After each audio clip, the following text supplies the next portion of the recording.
सोनाली का यहीं पे काम करती थी ना? जी हाँ, यही काम करती है। आप लोग कौन? सीआईडी। सोनालिका का खून है। क्या? इसीलिए वो 2 रात से यहाँ काम पर नहीं आ रही है।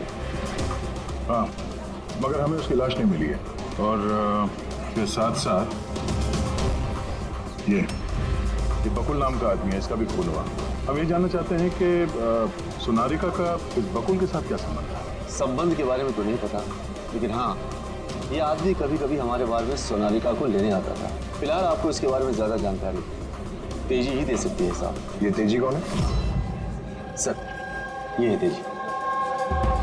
तेजी, सोनालिका तुम्हारी दोस्त थी। ये बताओ कि इस आदमी के साथ सोनालिका का क्या संबंध है? सर, सोनालिका का बकुल के साथ अफेयर चल रहा था। बकुल उसके सारे रईसों वाले खर्चे उठाता था, पर उसको हमेशा बकुल से कुछ ना कुछ शिकायतें रहती थी। कैसी शिकायत रहती थी? वो कहती थी कि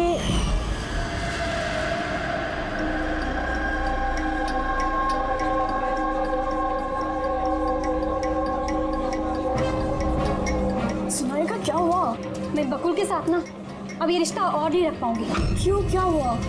ना तो ये रिश्ता रखने के पैसे मिल रहे हैं और नहीं वो बकुल अपनी बीवी आशिका को डाइवोर्स दे रहा है। कुछ तो करना पड़ेगा। क्या करेगी तो? ब्लैकमेल। क्या?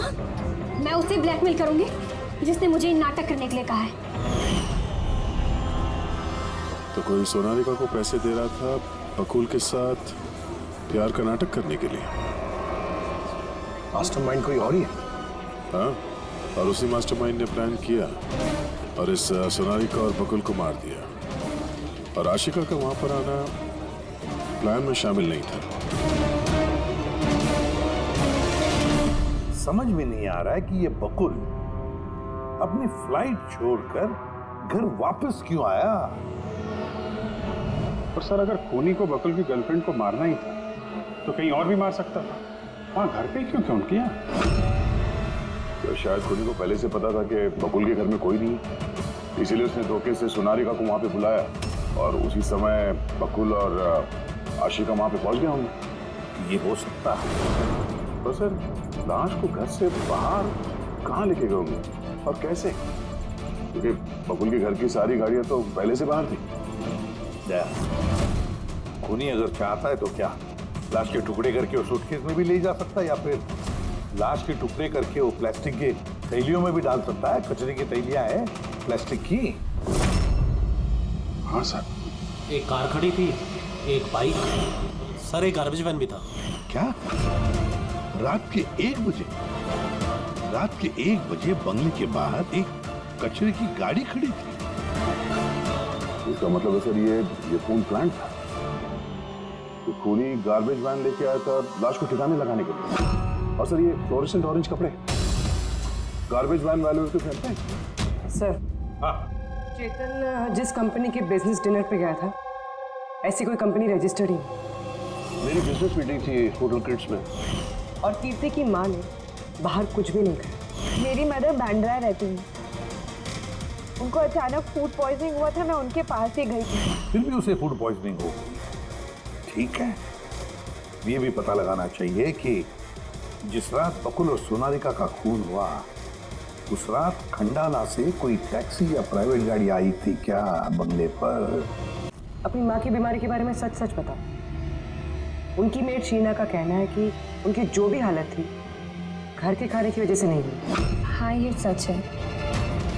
उन्होंने घर का खाना नहीं खाया था, बल्कि वो तो ये बता रही थी कि वो ड्राइवर के साथ बाहर गई थी और कार में उन्होंने कुछ दवाई खाई थी। दवाई खाई? हाँ, हमारे ड्राइवर अमन का भी यही कहना है। तुम्हारा ड्राइवर अमन का? सर, उन सभी ड्राइवरों को साथ में लेके आया हूँ जो गार्बेज वैन चलाते थे। हमें एक गार्बेज वैन के बारे में पता चला जो आधी रात को सड़क के बीचों बीच खड़ी थी, जिसमें लाश डाल के ले जाया गया। वैन का पता चल गया? सर्विलेंस कैमरे में वो वैन साफ साफ दिख रही है हमें। क्यों?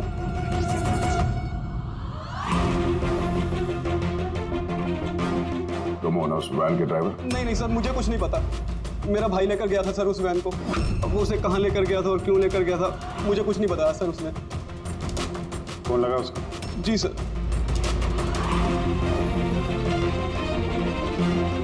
हेलो अमन, कहाँ है तू?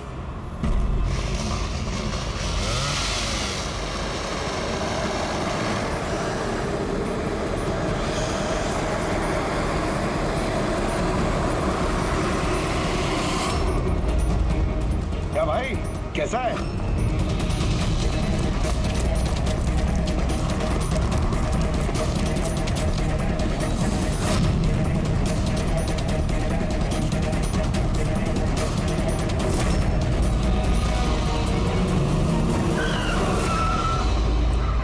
सर मैं सच बताता हूँ, मैंने तो जो कुछ किया उस फोन कॉल की वजह से किया था जो बकुल सर के बंगले से आया था। किसने फोन किया था बकुल के बंगले से? मैंने उसे कभी देखा नहीं है, सिर्फ उसकी आवाज़ सुनी थी।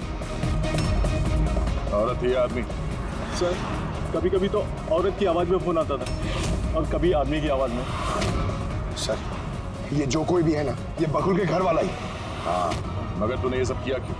कोई फोन पे कुछ भी बोल देगा तू कर देगा? हाँ? सर मुझे लालच दिया गया था सर कि मेरे 5 लाख के कर्जे को चुका दिया जाएगा अगर मैंने उनकी बात मानी तो।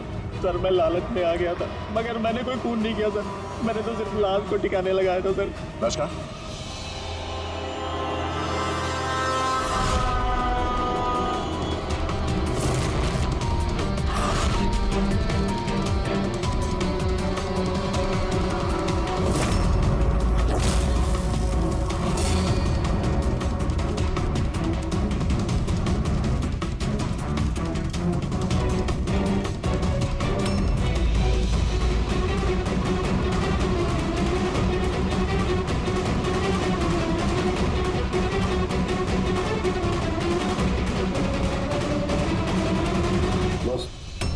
इस लड़की का गला घोटा गया है, शायद इसी से इसकी मौत हुई है। तो इसीलिए सोनारिका के खून का कोई भी निशान नहीं था क्राइम सीन पर। और उसके पैर के अंगूठे का नाखून भी उखड़ा हुआ है।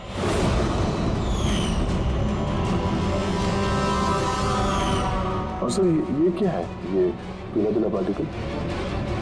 यही तो इस केस की सबसे अहम कड़ी है। चलिए खड़े हो जाइए सर, उठिए। और कितनी पूछताछ करेंगे आप लोग? सब कुछ तो बता दिया हमने। इस बार कोई पूछताछ नहीं होगी, आप सभी का नार्को टेस्ट होगा।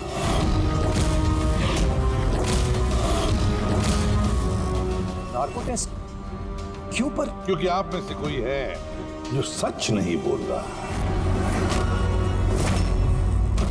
आपके पास कोर्ट की परमिशन है इस नार्को टेस्ट के लिए? जी हाँ, परमिशन के बिना हम कुछ नहीं करते।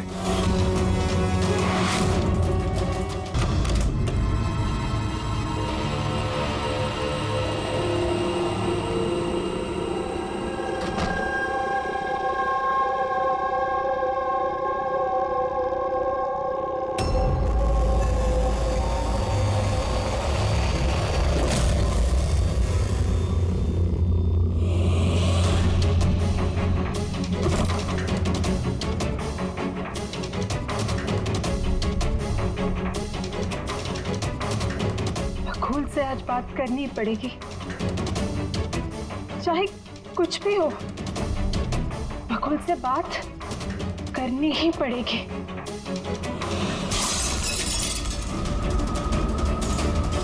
घर में तो कोई नहीं है, ये आवाज कैसे?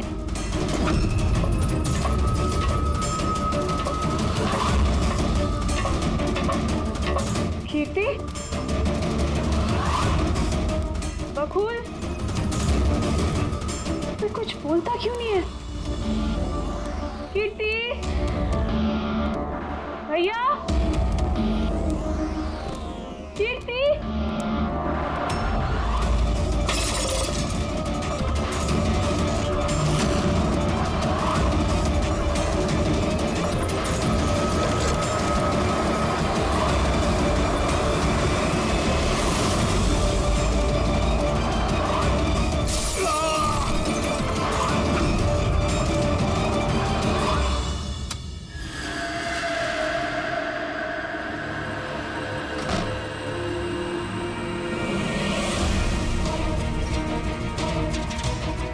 भैया का सूटकेस? भैया बैंगलोर नहीं गए क्या?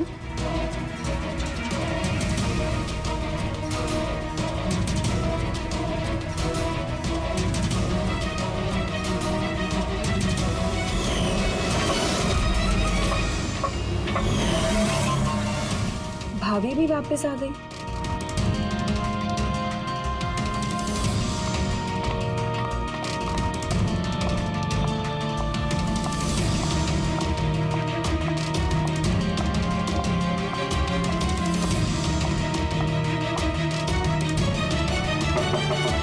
भैया, बकुल भैया, भैया आप बैंगलोर नहीं गए क्या? भाभी,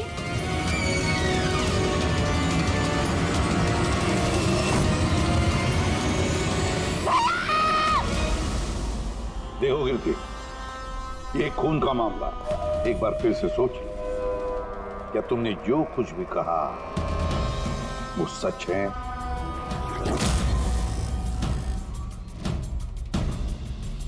सर, हमें नहीं लगता कि ये बात सच है। आपके लगने या ना लगने से कोई फर्क नहीं पड़ता। जब आपसे कुछ पूछा जाएगा तभी बोलना। हो सकता है ये सच बोल रही हो, क्या पता।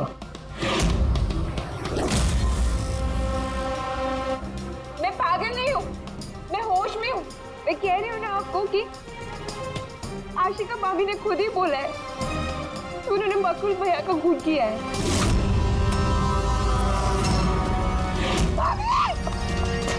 भाभी, भैया! आशिका भाभी, भाभी, भाभी, भाभी, भाभी, भाभी, थैंक गॉड भाभी, भाभी, भाभी, ये सब हुआ कैसे? किसने किया ये सब भाभी? मर गया बकुल। किसका खत्म? हाँ, मार दिया, सब खत्म, मार दिया। सिर्फ मार दिया ये कहने से साबित नहीं हो जाता कि उसी ने बकुल को मारा है। ये भी हो सकता है कि वो कुछ और बोलना चाहती है। हाँ?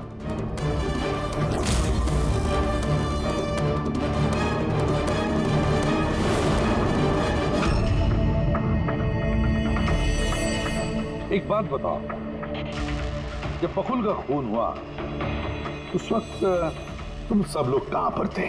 कहां थे तुम लोग? मैं और नितिन तो एक दोस्त की शादी में खंडाला गए थे।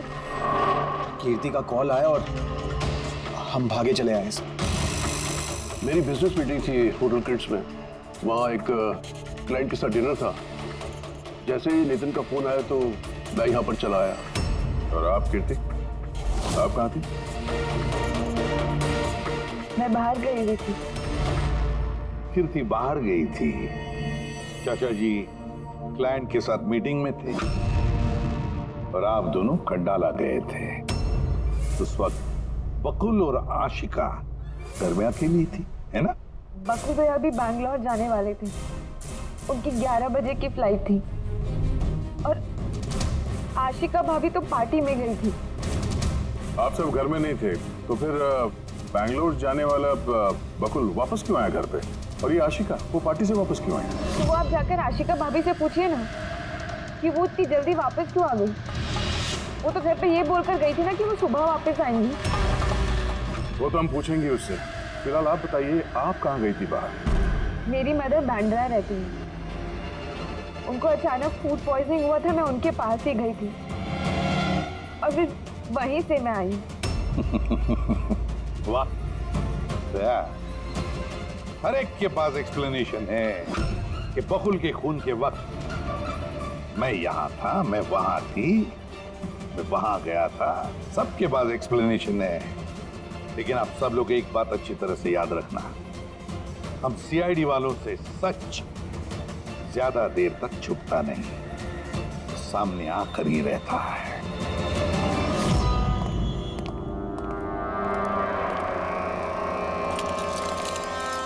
हाँ जी, पूरी बॉडी में कांच के टुकड़े घुसे हुए थे। नॉर्मल टेस्ट भी किया सर। यहाँ पे जो खून है इसके अलावा कहीं भी खून नहीं है। काम करो, घर की अच्छी तरह से तलाशी लो, देखो कोई ना कोई सबूत जरूर मिलेगा, है ना?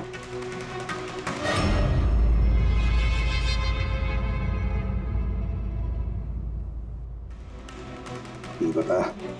सर, इनका कहना है कि इन्हें कुछ भी याद नहीं। कुछ भी याद नहीं? आशिका, तुम्हें याद आ रहा तुमने कीर्ति को होश में आने के बाद कुछ बताया था? याद करो। मुझे कुछ याद नहीं आ रहा। याद करने की कोशिश करो। कीर्ति कह रही थी कि बकुल का खून तुमने किया, ऐसा तुमने खुद उसको बताया। कीर्ति इल्जाम लगा रही है मेरे पे। बकुल को मैंने नहीं मारा।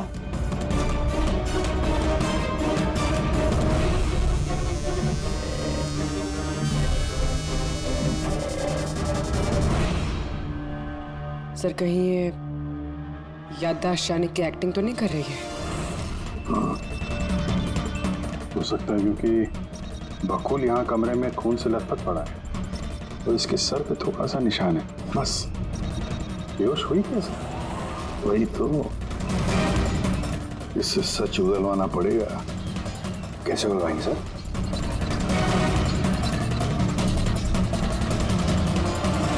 सच उगलवाएंगे नार्को टेस्ट से।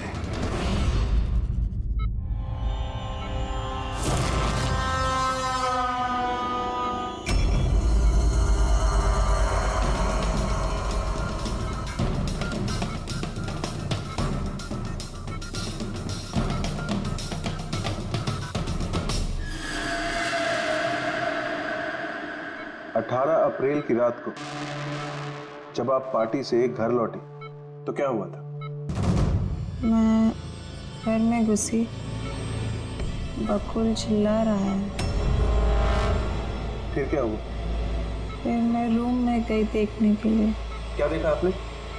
मैंने देखा कि जैसे ही मैं अंदर गई तो मैंने देखा बकुल वहाँ पे है। उसकी पीठ से खून निकल रहा था। मैंने वहीं पर एक लड़की की लाश पड़ी हुई देखी। मुझे गुस्सा आया और मैंने वहाँ पड़ा एक कांच को उठाया।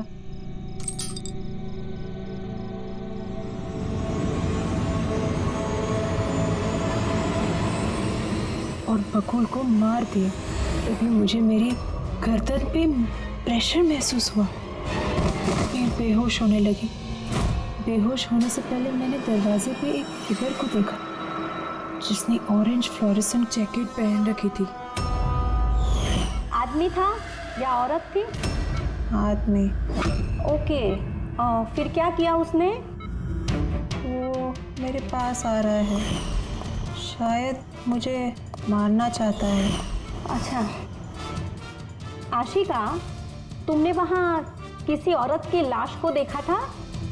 हाँ, देखा था। औरत की लाश? वहां पर तो हमें किसी औरत की लाश नहीं मिली। हम तो बकुल के मर्डर की जांच कर रहे हैं। अब ये नया केस कहां से आ गया? कौन सी औरत की लाश है? कौन थी वो औरत? मुझे याद नहीं, सब धुंधला दिख रहा है। ये कहीं ये हमें गुमराह तो नहीं कर रही? समझ में नहीं आ रहा है ये किस औरत की बात कर रही है, किस औरत की लाश की बात? आशिका, तुमने बकुल को क्यों मारा? क्यों मारा बकुल को? ठीक ही हुआ कि वो मर गया। वैसे ही जिंदा रहता तो मैं सड़कों पे धक्के खाती। क्यों? सड़कों पे धक्के क्यों खाती? बदचलन साबित करना चाहता था। तलाक चाहता था मेरे से।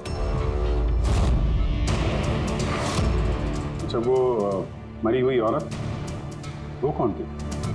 मैंने आपको कहा ना, मुझे याद नहीं वो कौन थी। देखो आशिका, हमें वहां पर किसी भी औरत की लाश नहीं मिली।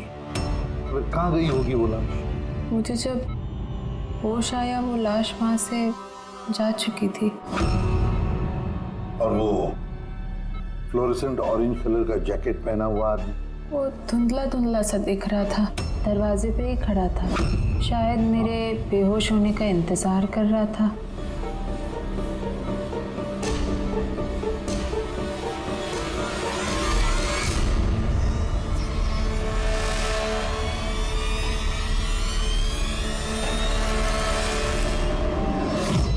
अभी तो आशिका वही बोल रही है जो उसे अच्छा लगता है, मगर टेस्ट में उसने सब कुछ सच सच बोला है।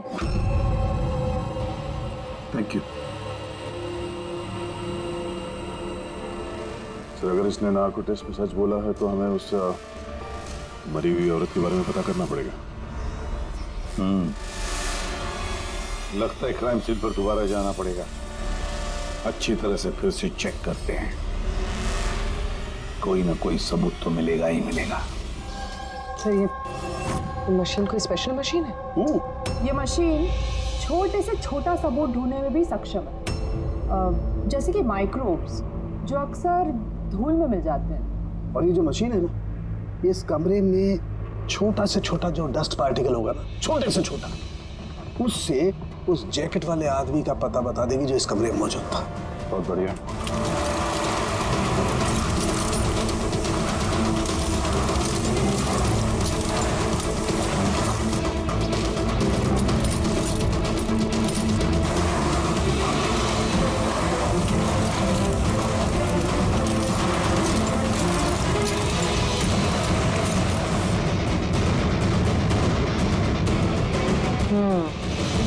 ये देखिए,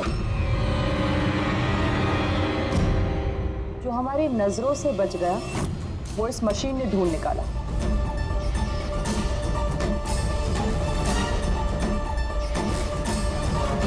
ये तो कोई नाखून लगता है।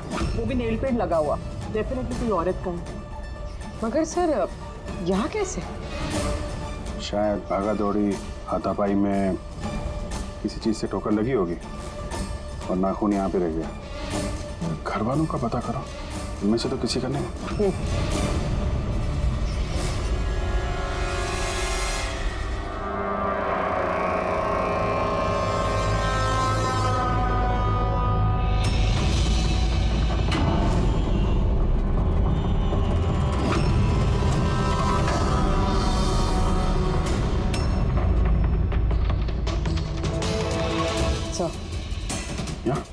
पर घर में तो किसी का भी नहीं है। शायद उस औरत का होगा जिसकी लाश आशिका ने देखी थी। लगता तो ऐसा ही है।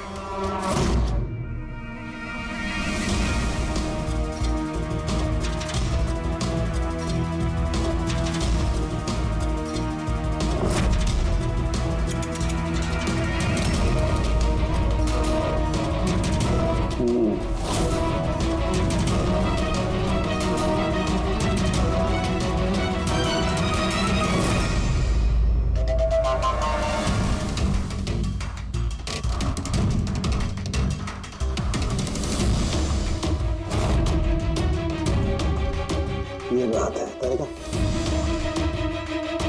राइट। क्या पता चला इस नाखून का किसका है ये? सर नाखून का डीएनए किसी भी फैमिली मेंबर से मैच नहीं हुआ। लेकिन एक बात पता चली बस, ये नाखून जिस किसी का भी है वो एक औरत है और उसकी उम्र 20 से 25 साल। 20 से 25 साल की औरत? और एक बात, हाँ।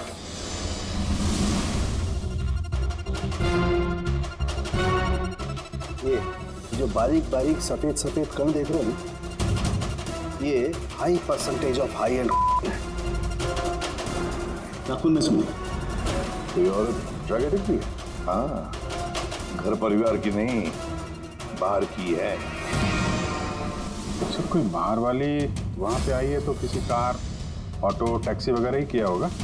हाँ, पता लगाना पड़ेगा रिक्शा वालों से, टैक्सी वालों से कि क्या उनमें से किसी ने उसे घर पर छोड़ा है क्या। सर वो आशिका बता रही थी कोई फ्लोरोसेंट ऑरेंज कलर की जैकेट पहने हुए आदमी था वहां पे। बेहोश होने से पहले मैंने दरवाजे पे एक फिगर को देखा जिसने ऑरेंज फ्लोरेसेंट जैकेट पहन रखी थी। कौन है, कहाँ से आया, कहाँ गायब हो गया, उसके बारे में भी पता लगाना पड़ेगा। और सर जितने ड्रग पेडलर्स हैं उनसे भी पता करना पड़ेगा कि कितनी औरतें ये हाई एंड लेती हैं। अभिजीत, एक काम करो, रिक्शा वालों से, टैक्सी वालों से पता लगाओ क्या किसी ने इस औरत को घर पर छोड़ा था क्या, और मिसिंग पर्सन रिपोर्ट भी चेक करो। और दया, क्या शहर में जितने भी ड्रग पेडलर्स है ना, सबसे जाकर पूछताछ करो। देखो क्या वो किसी ऐसी औरत को जानते हैं जो हाई क्वालिटी इस्तेमाल करती है, और हम जाकर उन घर वालों से मिलते हैं, देखते हैं क्या कर रहे थे, कहाँ गए थे इस हादसे के वक्त।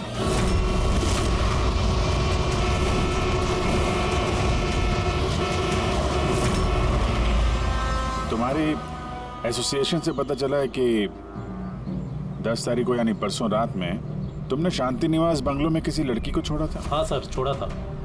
कितने बजे की बात है? सर लगभग 1 बजे की बात है, उसी बंगलों में। सर बहुत नशे में थी वो और बार बार अपने हस्बैंड को गाली दे रही थी। अच्छा। जी sir.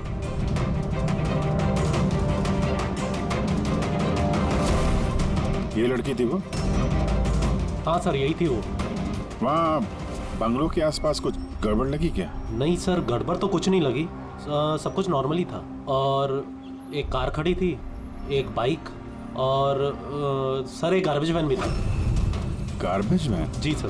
Sir sir sir sir sir sir मैं भी एक लड़की को परसों शांति निवास बंगलों के बाजू में छोड़ा था। कितने बजे? सर यही कोई 12:30 बजे के आसपास। और तुमने 1 बजे छोड़ा था? जी सर। ये लड़की थी वो? नहीं नहीं सर, ये लड़की नहीं थी। तो इसको तुमने 1 बजे छोड़ा और 12:30 बजे जिस लड़की को छोड़ा था उसको दोबारा देखोगे तो पहचान जाओ? एकदम सर, बरोबर पहचान लेगा। गुड। सुनो, तुम लोगों से जो भी सवाल पूछा जाएगा उसका सही सही जवाब चाहिए। जरा सा भी झूठ बोला ना तो बड़ी मुसीबत खड़ी हो जाएगी, समझे? सर झूठ बोल के जान आफत में नहीं डालनी है हमें। तो फिर बताओ, जिस दिन बकुल का खून हुआ उस दिन क्या चेतन तुम्हारे होटल में था? जी सर, वो होटल में थे और उन्होंने सारा समय क्लाइंट के साथ बिताया।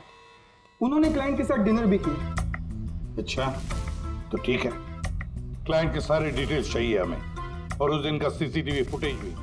शीना, कीर्ति की माँ को फूड पॉइजनिंग क्यों हुई? खाने में क्या मिलाया था? मैंने तो कुछ भी नहीं मिलाया था। आंटी जी तो बाहर गई हुई थी। जब वो वापस लौट के आई उनकी तबीयत खराब थी। सर नितिन और सिया दोनों सारा दिन शादी में ही थे। पूछे भी नहीं बता रहे। रट्टा मार के आए हो क्या? नहीं मैम, जो सच्चाई है वही बता रहा हूँ। 11 बजे फंक्शन बंद करा दिया था हमने। उसके बाद में नितिन और सिया वो लोग कहाँ गए? फिर वो दोनों अपने रूम में चले गए सर।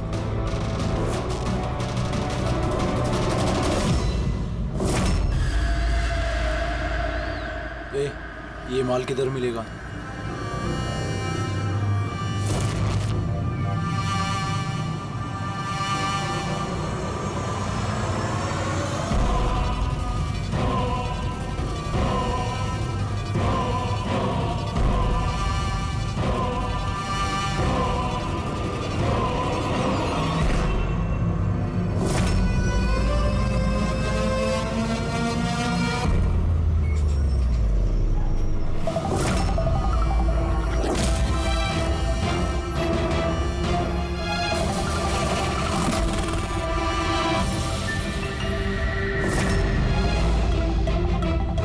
माल चाहिए।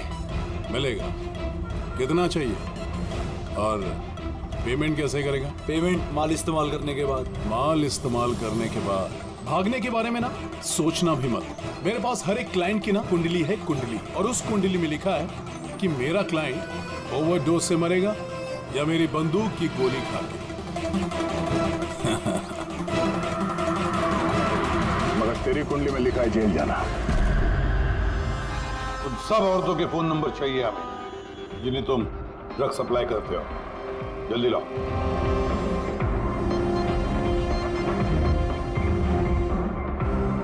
पूर्वी, देखो जरा कॉल करके देखो इन सारे नंबर्स पर। देखो कोई गायब तो नहीं है।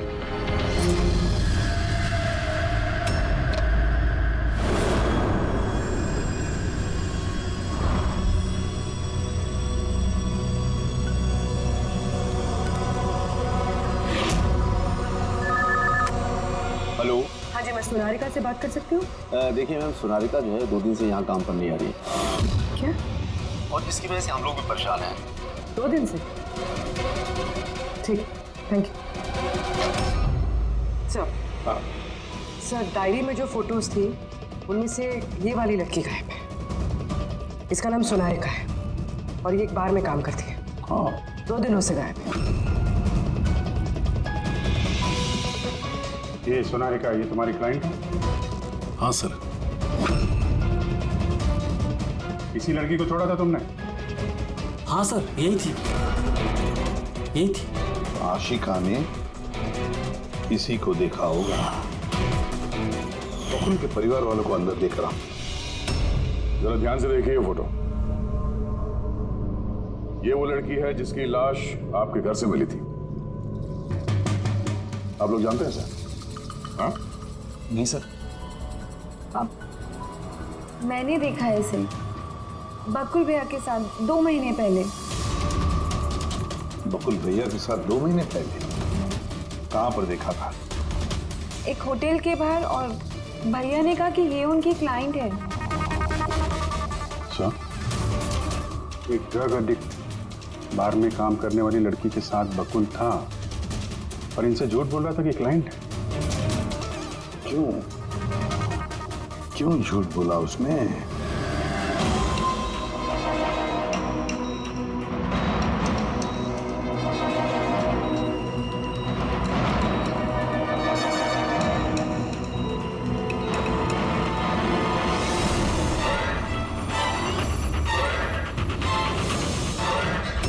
नींद आ रही है? जो मैं आपको बोलूंगी उसका सही सही उत्तर दीजिएगा, ठीक है? सोनारिका को जानती हो? हाँ। बकुल का अफेयर था सोनारिका के साथ, ये भी जानती है? हाँ, मुझे दोनों पे शक था। क्या आशिका ने सोनारिका का खून किया है? आशिका जानते नहीं थे सोनारिका को, तो खून कैसे करेगी? अभी आपको नींद आ रही है? हाँ। सोनारिका को जानते हो? नहीं। बकुल का अफेयर था सोनारिका से, ये जानते होंगे आप? नहीं।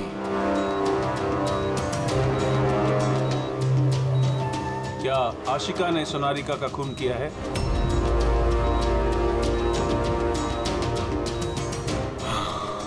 आशिका सोनारिका को जानती थी।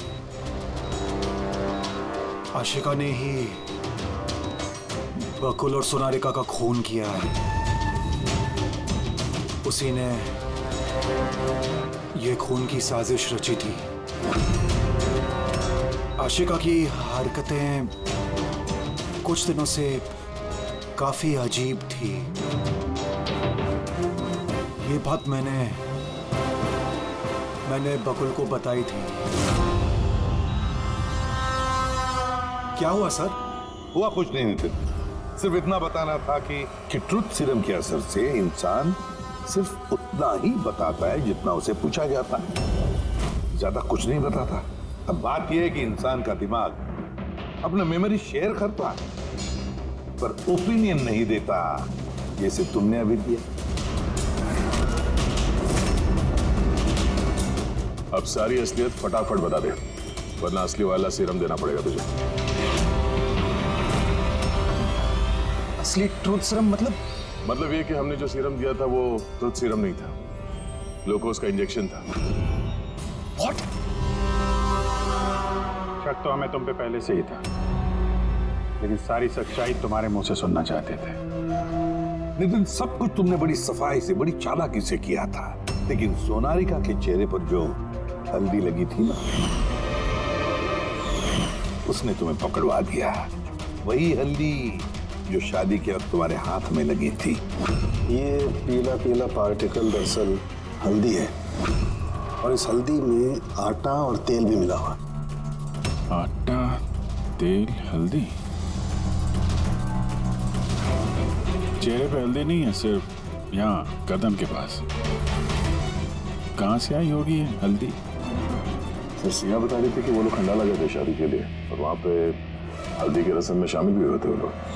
बकुल 500 करोड़ का एम्पायर चला रहा था, वो एम्पायर जो मैंने सेटअप किया था, लेकिन वो मुझे ही उस एम्पायर से बेदखल करने की फिराक में था। तो फिर उससे बात करते थे, उससे समझाते थे। बात करने की कोशिश की थी सर, कई बार कोशिश की थी, लेकिन वो सुनता तब ना।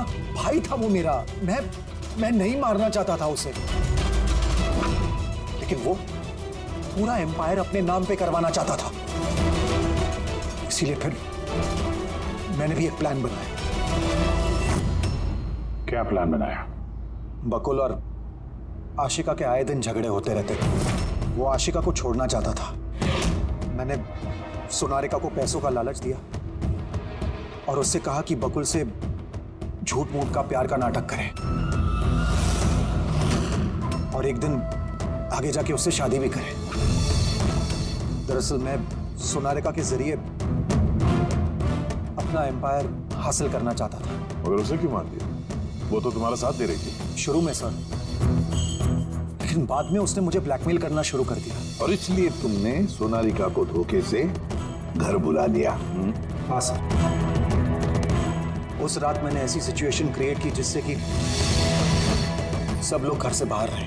मैं भी सिया के साथ खंडाला चला गया और जैसे ही सिया ने दवाई ली और सो गई, मैं फौरन टैक्सी पकड़कर यहाँ आ गया और अमन को बुला लिया। सोनारिका के घर पहुंचते ही, देखो सोनारिका, मेरी बात समझने की कोशिश करो। अगर बीच रास्ते में तुमने मेरा साथ छोड़ दिया तो मेरा पूरा प्लान चौपट हो जाएगा। हो जाए प्लान चौपट, मुझे कोई फर्क नहीं पड़ता। और वैसे भी मुझे उस बकुल में कोई इंटरेस्ट नहीं है, और ना ही मैं उससे प्यार करती हूँ और ना ही मैं उससे शादी करना चाहती हूँ।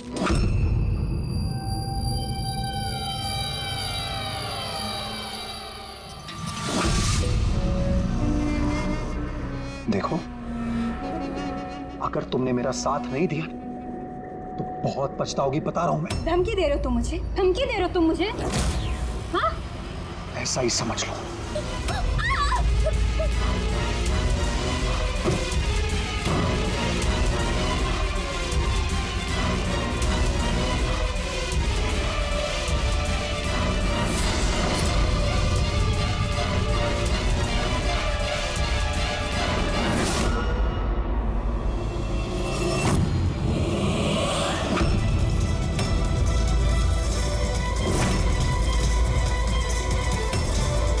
बकुल, ये क्या किया आपने? ये सोनारिका मुझे फंसाना चाहती थी। मैं पुलिस को बुलाऊंगा। बकुल, बकुल, बकुल, बकुल।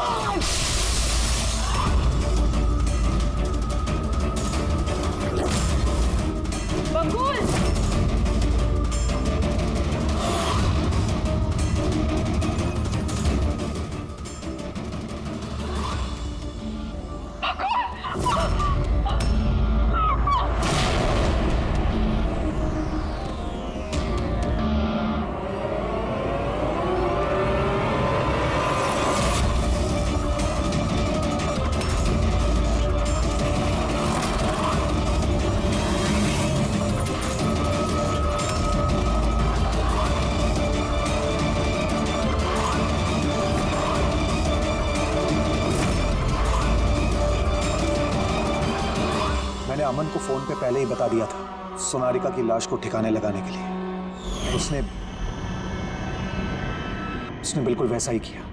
पैसों की लालच ने तुम्हें इतना अंधा बना दिया कि तुम अपना सगा रिश्ता भी भूल गए, अपने भाई की जान ले ली और तो और अपनी साथी सोनारिका को भी मार डाला।